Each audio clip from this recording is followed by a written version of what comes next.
Um, Good morning, good afternoon, and good night. Welcome everyone to this week's Law Science event, and welcome also to those who will rewatch this session later. I'm Simon Sun, an SGD candidate at our School of Law, and the moderator for this session. Before we turn into today's speaker, Martin Frúgoli, let me briefly introduce the Law Science project. So Law Science is an academic initiative coordinated by a group of SJD candidates who share the same belief in legal methodologies, often understood as a discipline distinct from science, traditionally consisting of doctrinal analysis and normative questions. Through this series of interdisciplinary talks, we aim to show that legal research can be improved and benefit from scientific methodologies that provide systematic ways to approach the questions. And if you want to learn more about the Law Science Project, please visit our website and join our email list. One of the coordinators will drop the links in the chat. And this is actually a good point to introduce our coordinators. So we have Daniel Hafke today, who is a JSC candidate at Cornell Law, and Marilyn Hodge, who is an SJD candidate from University of Virginia School of Law. And also a special shout out for the Legal Research Forum at UVA, who is a partner of Law Science. And we also have representatives from different law schools, and that includes University of Washington, UPenn, Georgetown, Berkeley, Columbia, University of Illinois, and Fordham Law. So if you're interested in getting involved, we are always looking for new law science representatives.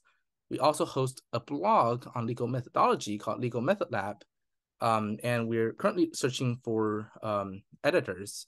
The Legal Method Lab is led by Vanessa, and who is currently a fellow at the European University Institute. Again, if you're interested in becoming either a representative or an editor, please reach out to us. So let's turn into our speaker today. Martin Frúgoli is the co-founder and managing partner of his own law firm, Frúgoli Ramonda Association. He practices private law. He has succeeded in more than 500 cases and won more than 98% of the judicial ones since 2009. He is a part-time law professor at the Universidad Nacional de Rosario. He teaches tort law, commercial, and civil obligations, and he is the co-director of the Consumer Law Clinic at the Universidad Nacional de Rosario. Professor Frúgoli has been invited to international and national conferences as a speaker in multiple academic congresses and courses. He is a specialist in tort law. He is also a mediator and a PhD candidate at Universidad Nacional de Rosario. In addition, he published almost 50 academic articles in economic analysis of law and tort law.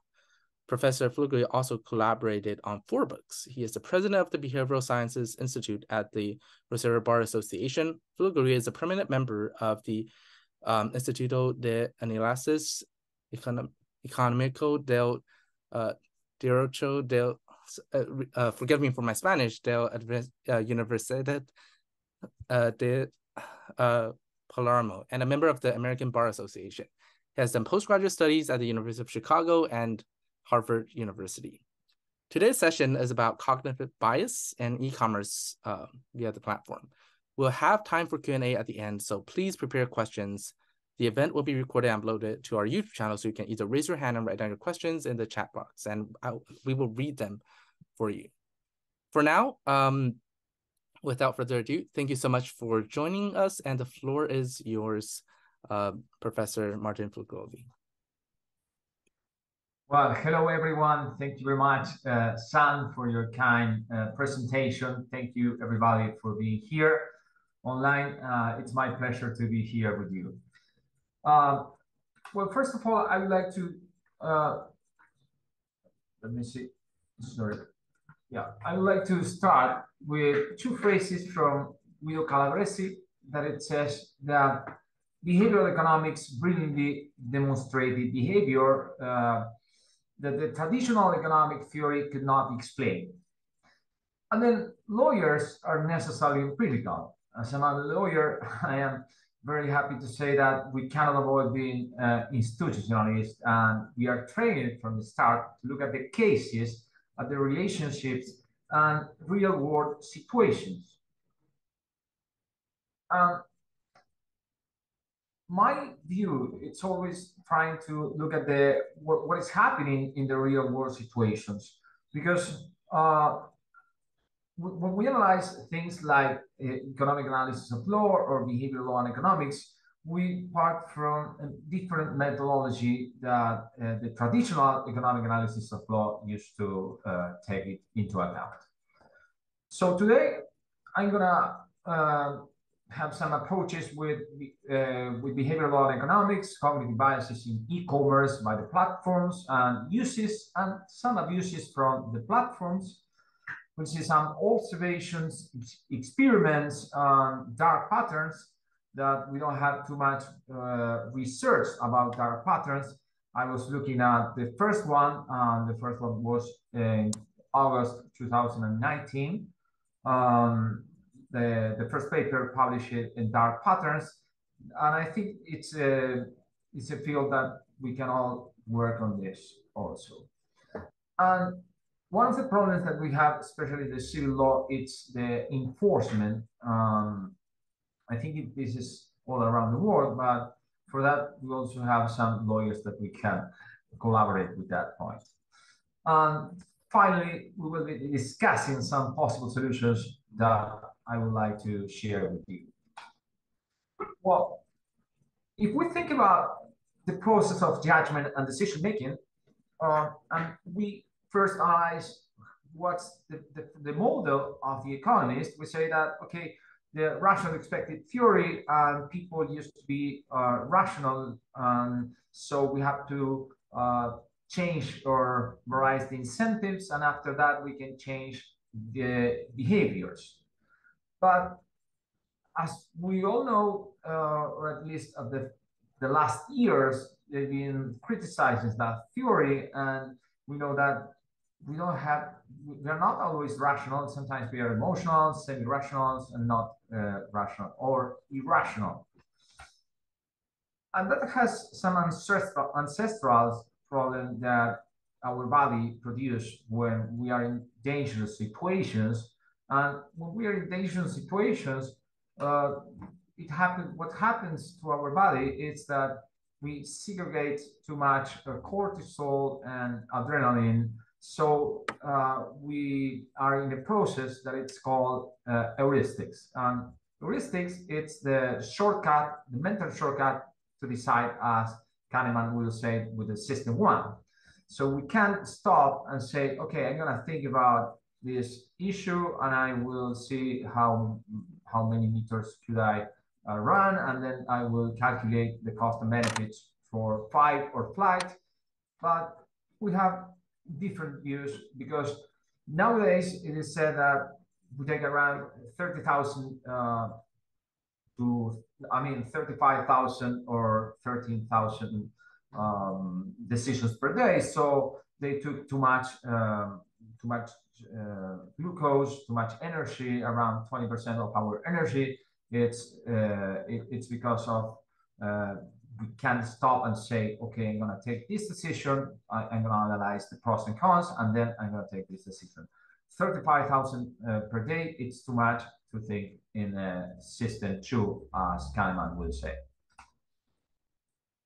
Then there are some methodological innovations after the behavioral economics approaches. Notable progress in judgment and decision-making studies is also due to methodological innovations, in addition to laboratory experiments, which are still the most prevalent methodology. Judgment and decision-making studies employ field experiments and analyze the results of natural experiments that shed some light on human judgment and choices.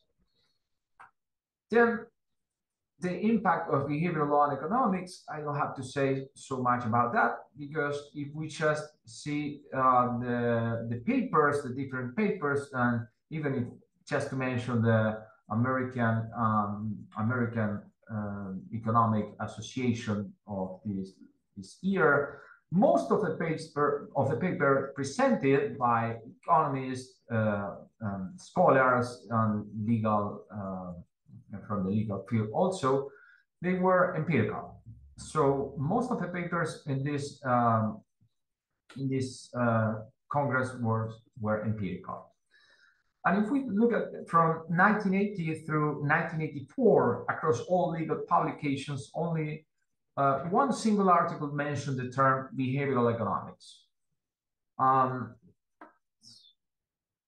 And if we see from 2005 through 2009, however, 988 articles mentioned the term. So, well, 88, this dramatic increase has been duplicated in books, as figure 1 will show. The terms behavioral economics, endowment effect, cognitive biases have experienced an equally dramatic increase in usage over the same period of time. The figure that I mentioned was that if we see the different different mentions of behavioral economics, it's increasing time by time and year by year. And then if we see, for example, if we are going into the e-commerce, just to conceptualize e-commerce in general as an approaching, has been conceptualized as interactions conducted through various electronic means and primarily through the internet. It involves operations in which the primary communication occurs between machines, computers, which can be directly managed by a person or a robot program that has been previously organized to respond to certain electronic stimuli. Thus, as a very general approach, we could say that e-commerce refers to transactions such as buying and selling, supplying, renting, marketing, etc., of products and services through the internet. What some of the data, empirical data that we have in e-commerce, so we can say, okay, I'm going to buy something and I'm going to walk, and then because we are almost all the time with our smartphones, and most of the retail e-commerce sales worldwide from 2014 to 2025 are made by e-commerce. So if we look at the data from 2014 to 2025, the electronic commerce is growing and growing. Even if we see different areas like Asia, Western Europe, Latin, Oceania, North America, Eastern Europe, Asia, and Africa. I said we were talking about platforms. If we think about platforms, we have to think about at least, it could be like 3 parts, that those 3 parts could be 1 part, but in general, there are 3 parts. A platform provides the infrastructures and rules for a marketplace that brings together producers and consumers. The players in the ecosystems fill 4 main roles that might shift rapidly from one role to another, and understanding the relationship both within and outside the ecosystem is central to play platform strategy. So the most of the power that in this contractual relationship that we have is the owner of the platform. When we think about this, the judgment, the process of judgment and decision making, we are thinking about who designs those platforms, who designs the context, who designs the default rules, who designs the default options, and how do they use and abuse from cognitive biases. Well, just examples of that we all know from platforms that they decide our choice architecture. Well, Facebook, Twitter, Instagram, LinkedIn, Quora, Yahoo, Answers, YouTube, Spotify, Uber, Airbnb, GrabApp, WhatsApp, Netflix, and so on. We have much more apps than people around the world. We have around 10,000 million of apps. So we are not talking about something that it's an exceptional thing. It is the daily life, daily judgment and decision-making process today, tomorrow, and probably in the future. Then we don't we don't used to read the boilerplate, even if we are expertise in our field. And there is an anecdotal evidence comes from an experiment which put a clause in an end user license agreement promising 1,000 to a user who responded. And if you see that after 4 months and 3,000 downloads, someone filed in all this in a form for the sophisticated and savvy more systematically. They use found that roughly 1 in 1,000 people actually scrolls through online boilerplate. What it is disclosed prior to the agreement was that readers spent a median time of 29 seconds on the web page. Since these web pages of legalese average over 2,000 words, since people can read fewer than 150 words in that time, and since boilerplate is notoriously complex, readership is effectively zero. Well, I have some cases that this is very, very common, and they say, okay, but you agree the terms, the content and the terms of the contract, so you gotta do what the contract said. Okay, but did you analyze how much time do I have? Did you analyze how was presented the information that you just already accepted? Well, as they know that,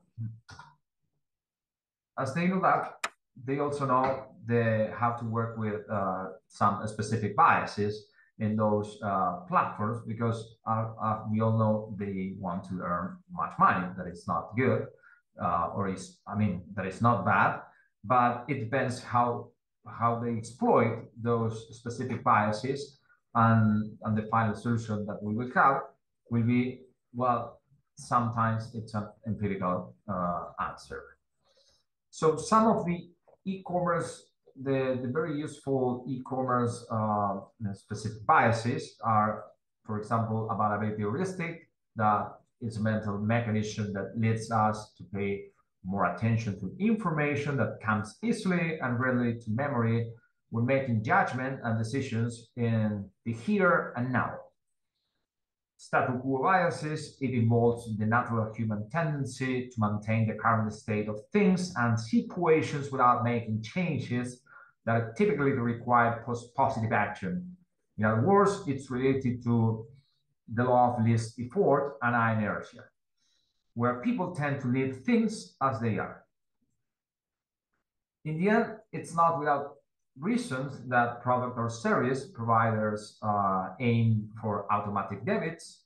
We will see some of them, or that the initial months are free or much cheaper than the subsequent month. And that in practice, selling products or services often requires more than a simple positive action, and sometimes much more than a simple positive action.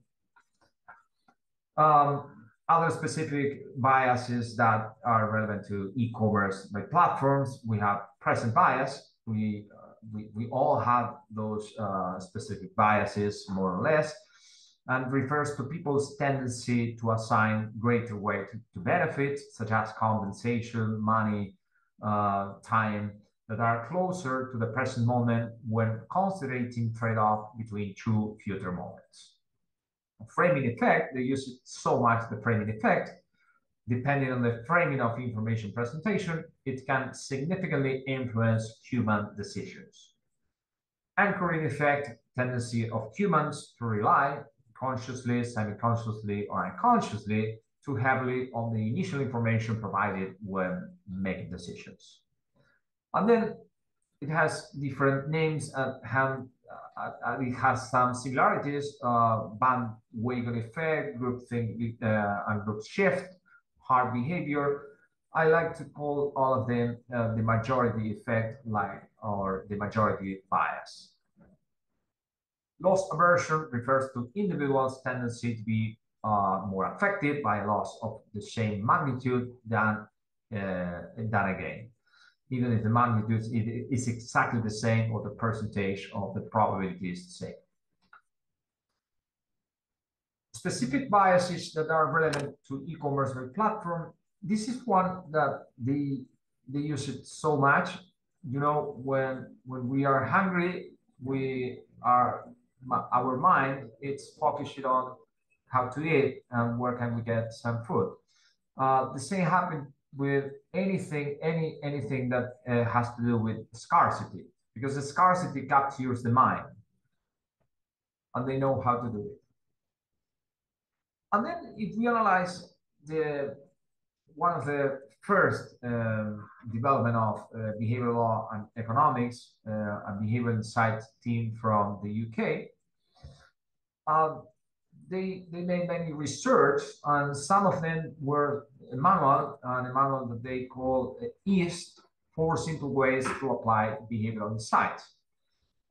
If you have to convince, or if you need or if you want some results, you have to think in 4 things: make it easy, make it attractive, make it timely, and make it social. And if we pay attention to these 4 statements, how the platforms use it almost permanently. They use it almost all the time.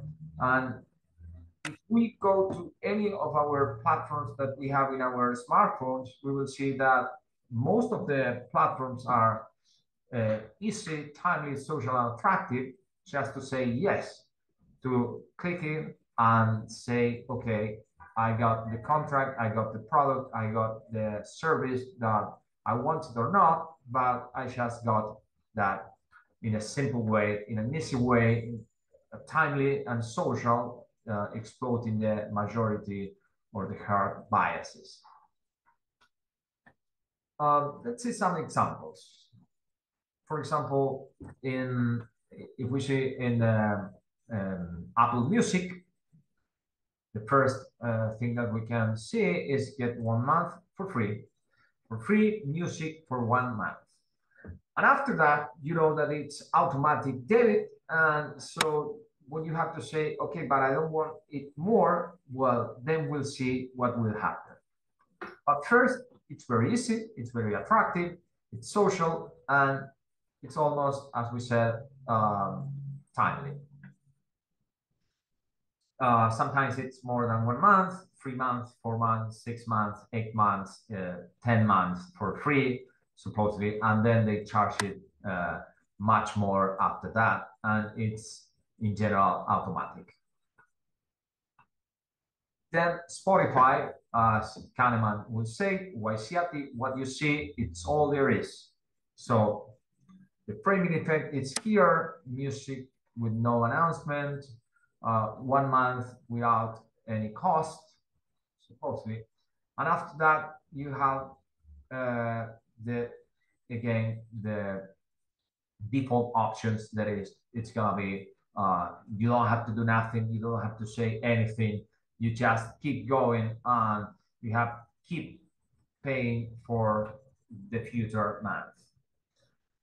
If we go to another platforms like Amazon, we'll see that, for example, I was looking for some books, and I said, okay, if we look at the starts, yellow starts, we see that many of them are much more relevant than the other ones, and you can say, but I'm asking, do you really know that? I mean, do we verify all those things that they put in front of our views or not? Then if we go to, for example, another platform like YouTube, we can see some of them that it's 1.1 million views. Again, do we verify those things or not? Are they real? Are they truth? The words working like that, or it just depend on other things? There's another platform that it's called Atrápalo. It's in Spanish, and when we go in, we say there are some framings like like this one here that says the option preferred for 98% of our customers. So again, well, now 98%, it's a lot. So I'm gonna choose it. So again, they design those platforms and the choice architecture to move us from one direction to another direction. So they are exploiting here what we call the herd biases or the majority biases. And of course, the other one that is the framing effect. Then we go to Amazon again, the different starts. We are not 100% sure that those starts are like they show us that they are.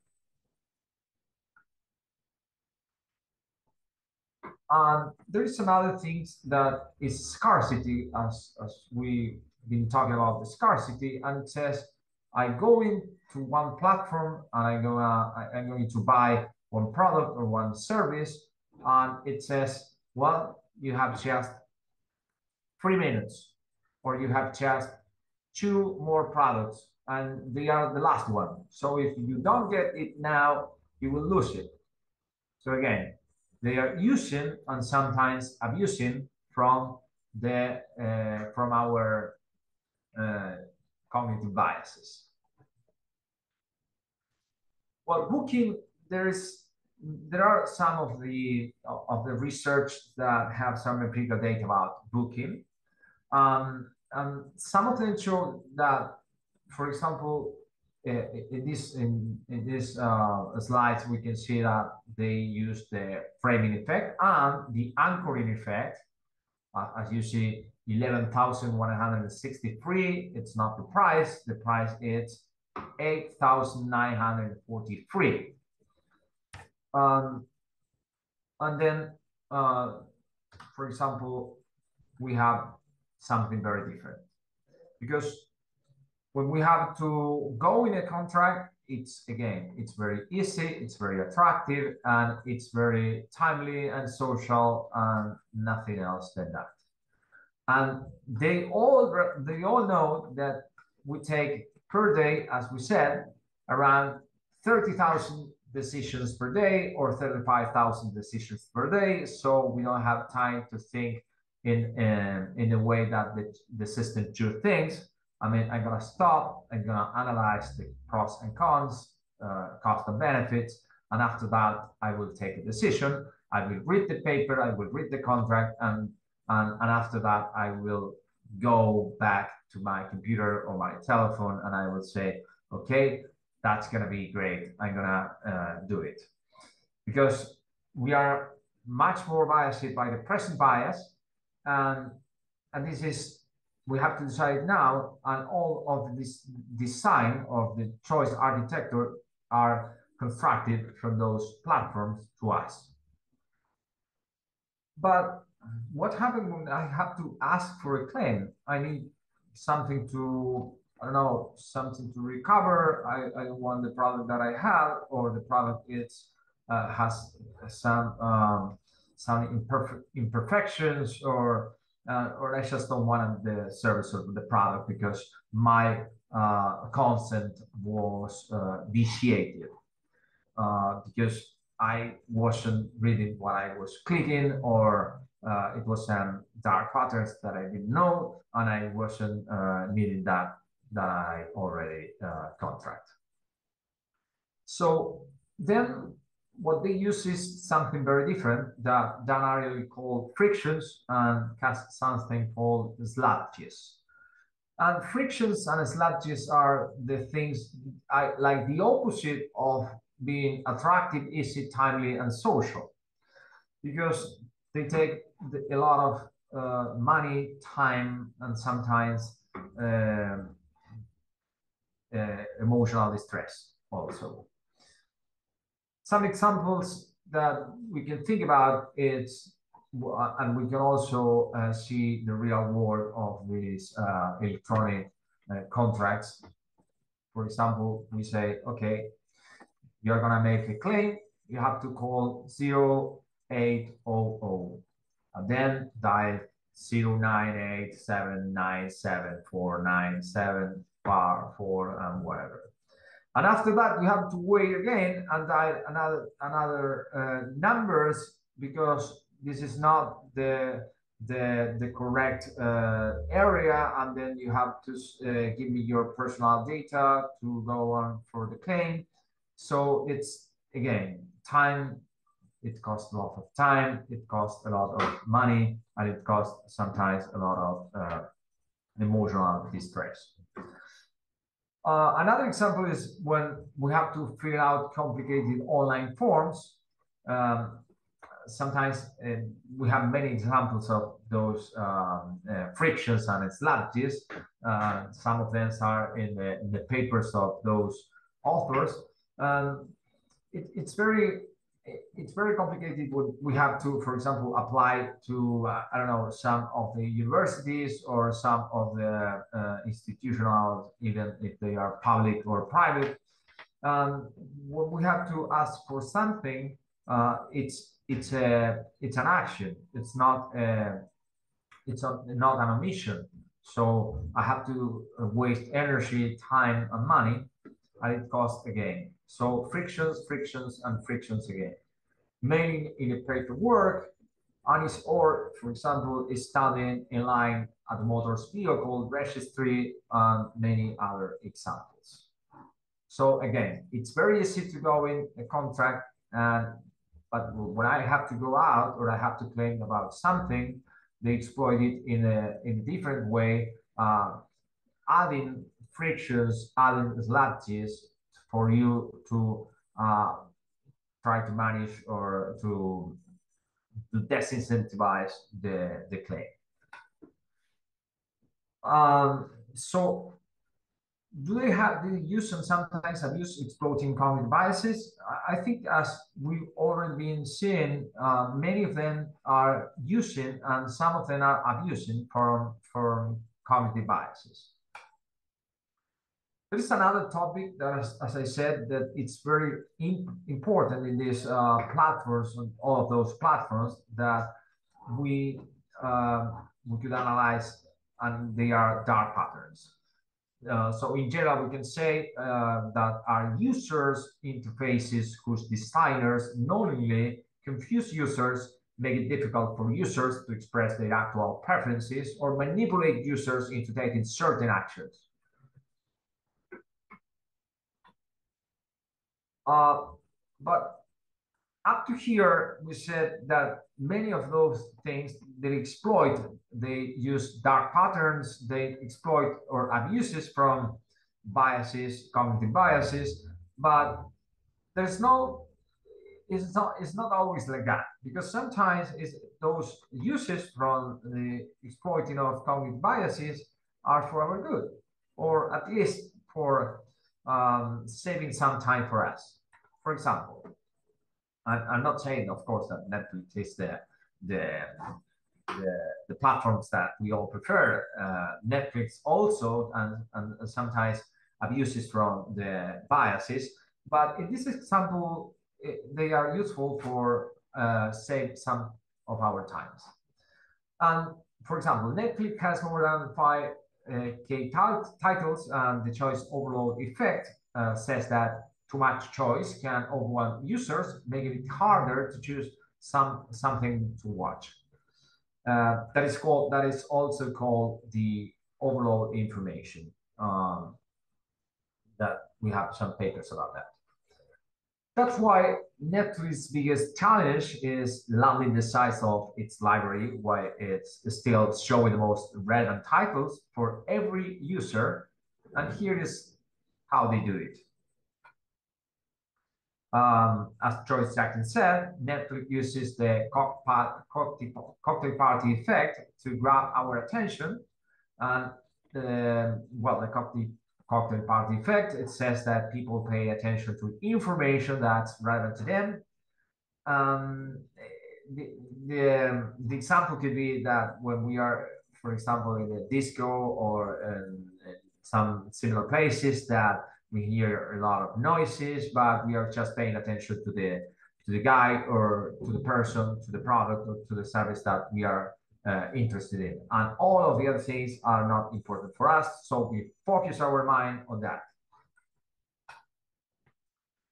And it says, well, because you watch it, Netflix tell us why new title is relevant for us based on our viewing history and here's a mind-blowing fact. So some of the movies that you have here are framing effects too. So according to Netflix, more than 80% of all the content watched on its platform is a direct result of recommendation engine, not searches for a specific title. So this is empirical data from this platform. And here's another way they use psychology to give us binge. Netflix uses social proof to get us to take a risk on a new show. You know, when we have to take a risk on something new, we have to see, or we used to see what others people do. And what is the social proof? It says that people look at the actions of others to get psychological permission to try something new. So this platform says that top 10 and trending now categories use social proof to make users feel like these titles have been approved by other people. So here is why it works. Starting a new show is a big investment in time and sometimes could be another fee. It feels like a risk to try something new. So social proof helps make a new show or movie feel less risky because other people have already proved it.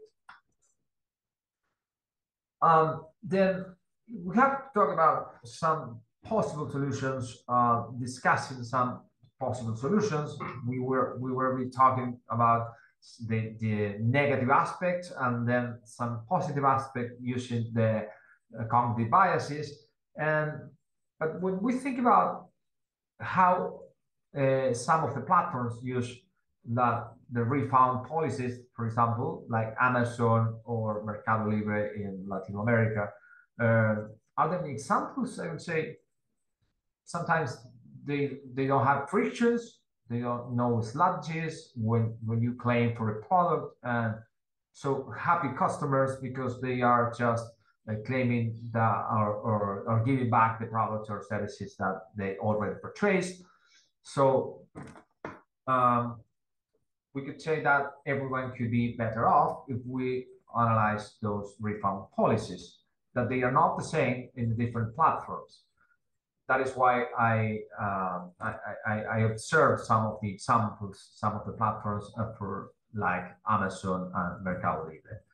You can give back the products, give back the services that you already purchased with no any other frictions or sludges. And then one of the main problems that we are all working on it's the enforcement. You can say, well, but you know, there are many regulatories about the things that you are talking about around the world. We can say about from different countries like Japan, United States, European Union, Latin America, are many regulations, many administrative or legal regulations. You have also some cases. So, but is it enough? I mean, if we know that they exploit cognitive biases, if we know that some of them abuses from cognitive biases, if we know that there are some dark patterns in the choice architect that all those platforms are developing or designing, is it enough to think about that the law or the incentives could change everything, or the enforcement is because of just the authority and that's all regulation and that's all? I think one of the day-to-day works that we have is the incentives, at least enough incentives to change the behaviors, to internalize the cost of those explosions of cognitive biases or dark patterns. You can think about class actions, punitive damages, and so on. So by how do we interpret those contracts also to be another things of, or some people call them pseudo contracts, in favor of the weaker party. Of course, the weaker party in most of those cases is not the owner of the platform. It used to be or in general, they are the customers, the users, or sometimes the providers, but not the owner of the platform or the designer of the platform. Especially when there is evidence that they are abused, exposed in their cognitive biases, and when they use dark patterns. So again, multiple control could be one of the answers from consumers and institutions too, not just legal regulations. If I have to say some provisional conclusions from this view, from some of the data, we can say that behavioral law and economics is a tool, and as a tool, we could use it for good or for bad, as we already saw in some of the platforms. I know, like Richard Taylor used to sign books and says that's for good. Well, I like that phrase, because as a tool, you can use it for both sides. Of course, my wish is to use for a good side. Knowing and collecting data from how platforms use or abuse from those tools will let us direct the goals of the law. If we manage to use it for good, we could all be better off. Well, thank you very much to everyone, and I'm open here to receive any comments or questions or whatever, because I'm working on a paper in this moment. Everything will be welcome, and the paper isn't finished yet. Well, thank you so much, Martin, for this very thought-provoking and highly relevant speech, and I think we all learned a lot today. So we have entered the Q&A session, and we have a group of international students. So you have I'm sure everyone has a lot to comment on, and so I see Daniel's hands up, and if you have any other questions, just type in the chat. But Daniel, please. Yeah, first, thanks. Just mirroring what Simon says, I think it's intuitively clear why the insights of behavioral economics are very relevant to kind of the questions and the field of regulation that you just discussed. It seems to me, at least that's my understanding of the limited stuff that I, of course, just learned about behavioral economics, that basically there are two lines of conclusions you could take from how basically the insights of behavioral economics translate to regulation. So the first one is it's really about enforcing true choice, right? So you said like it can be used for good and bad, and the bad version is obviously you can use it for manipulating choice in a way, and then regulators could use it for reinforcing choice by basically working against the kind of manipulation. Another line to me seems like a second possible line of takeaways would be that it really questions the logic of choice as such, really. Like the idea that choice really works in that way, especially in the fields that you just outlined. And I think, why is that differentiation important? It's important because of the kind of regulative fix that we think about, right? So on the one hand, I have in mind the antitrust lawsuit just brought by the US government, or like more concretely the FCT against Amazon, which is really, typical antitrust reinforcing the logic of choice.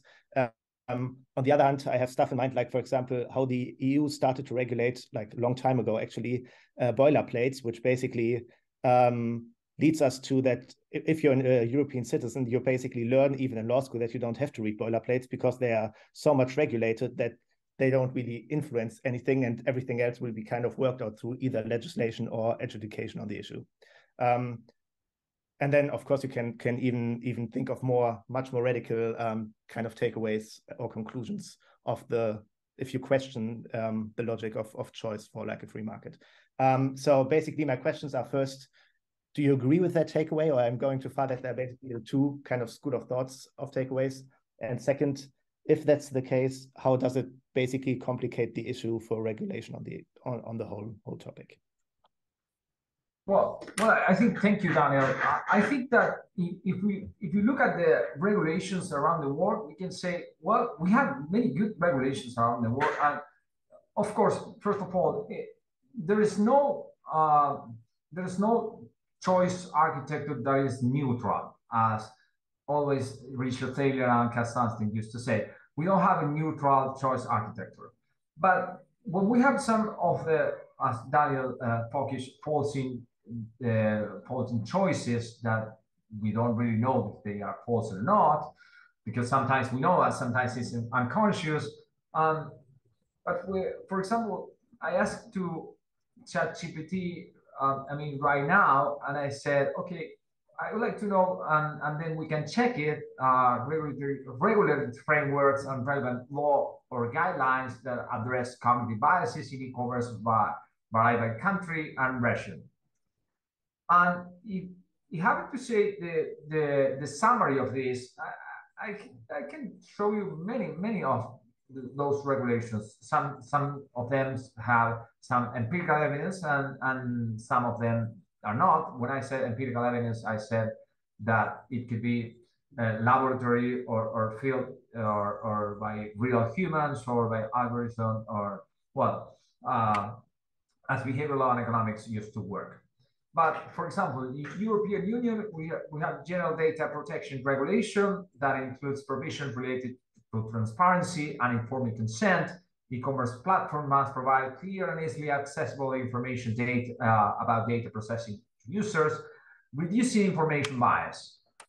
If we see the United States, Federal Trade Commission, if you see the United Kingdom, consumer protection from unfair trading regulations, these regulations prohibit unfair commercial practices, include those that exploit cognitive biases. They almost always say the same. They require transparency in advertising and sales tactics, and then Australia consumer law, Canada, competition law, India Consumer Protection Act, South Korea Act on Consumer Protection in Electronic E-commerce, Japan and Brazil has a Consumer Protection Code, safeguard consumers' rights in e-commerce, including protection against misleading advertising and unfair practices. So what I mean is that when we are looking for regulations, we are trying to diminish the effect of those abuses of cognitive biases. But when we have to analyze if they are really improving the abuses or the dark patterns in those platforms that they are using, the answer should be an empirical answer. Because if not, it's just like the regulation is there, and we don't know how much to or how to make the enforcement or if it is really working or not.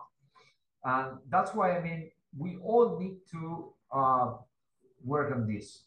When I say that, I said, scholars, many empirical works to discover and compare the data if we are doing something or just trying to regulate something that it's not very easy to control. And finally, I don't know if I answered your question. The final, I'm not sure that I got it. Yeah, can I just maybe to clarify, or as a brief follow-up?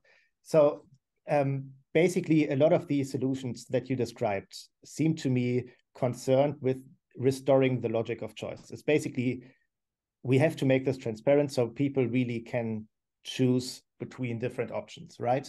And that seems to me one takeaway from the data, but from a lot of the cases you described, I think there's another takeaway, which is there's no really free choice in these options. People don't really have there's all this information. I also honestly, like as a consumer, I don't want to choose all the time. I don't want to, like, I want it to be regulated in a way. I like Amazon as a consumer because I just can click on something and they give it to me fast. And I hope it's like, I believe it's the cheapest price, right? So there, and what kind of like the things you think, like if it's about like restoring choice and transparency in the market, or if it's basically kind of restoring an effective kind of consumer experience, even if they don't have free choice between the options, I think really changes what kind of regulation you attend and how much trust you really put into antitrust laws, for example, to regulate the area. And my sense by those cases you described were that behavioral economics, the insights of behavioral economics would basically allow for both of these conclusions. Yeah, I totally agree with you, Daniel. And I think, as we said at the beginning, I mean, if we have to take 30,000 or 30, even if, well, the I don't know, 10,000 a day decisions, I don't want to choose all of those decisions. Sometimes it's very useful for me to that they design those choice architecture for make me the life easier.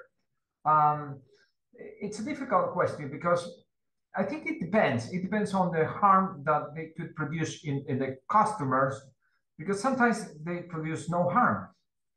But the key point is that the dark patterns, I think the dark patterns used to produce harms, or at least options that we prefer not to take, options that we might be we ever take it if we didn't have those dark patterns. But yeah, I think it's an open question. I don't have the solution for that. I think it's empirical question, but the key points could be if they harm the customers or if they don't harm the customer. Because if not, it's okay. You can use every common devices that you could or you wish. No problem with that. All right, thank you so much for that. Are there any other questions? Before anyone asks, I also have like a bunch of questions. This resonates a lot. What I've been working on, especially my area is about cyber law and policy, and that includes when I was attending the Privacy Law and Policy Scholars Conference. We have Professor Paul Ohm from Georgetown. We have Brett Freshman to talk about friction by design, which I think is a direct reflection about everything within interfaces to direct you to, the most efficient use of the information. Whereas I was in Stanford and we were talking about algorithms promoting misinformation and causing a lot of issues. So rather than a question, it's more like a dialogue that I want to have here, which is the two things that is complicated here is the technology itself, right? And then the legal tools that we're trying to address this. When it comes to technology, you have algorithms, you have machine learning, like different types of algorithm, you have large language model that is trying to, that is happening. You also have like different interface design and different guidelines to guide those interface designs. And these two are very different technology. Of course, they interact with each other, right? And then we have different legal tools out there. You have the FTC regulation, right? To think about dark patterns. You also have like antitrust, you have, the privacy law, contract law, and all of those. So the question here is, and I like that you're using behavioral law and economics to approach this to help us understand this a little bit clearer. But the question here is, as a methodology, can you walk me through like how can we use behavioral law and economics as a methodology to let's say there's a terms and condition, right? And then it's tricking people to give up all of their data. Are we trying to use this methodology to provide more effective consent, so that we can, when we're reading the terms and condition, we can understand the terms and condition a little bit more, or is there some other angles that I've missed here? Maybe again, behavioral law and economics as a methodology that I can use as a legal tool, maybe to tackle the issue. And again, there are the technology part, which is empirical. You need to understand the technology that causes certain harms, and then the choice of the legal tool here, which is also a difficult task to do. But yeah, I would love to hear your thoughts on this. Thank you. Yeah, thank you, Sam.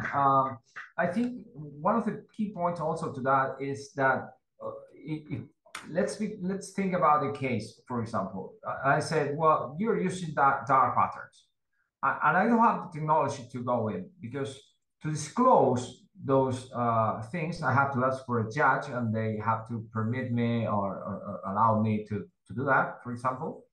And as dark patterns, sometimes they can't disclose that. Or for example, in my country, they say, no, I won't give you the information because this information is private information, and I won't disclose what you're asking for because it's, I don't know, like something very private from our company that we won't share with you.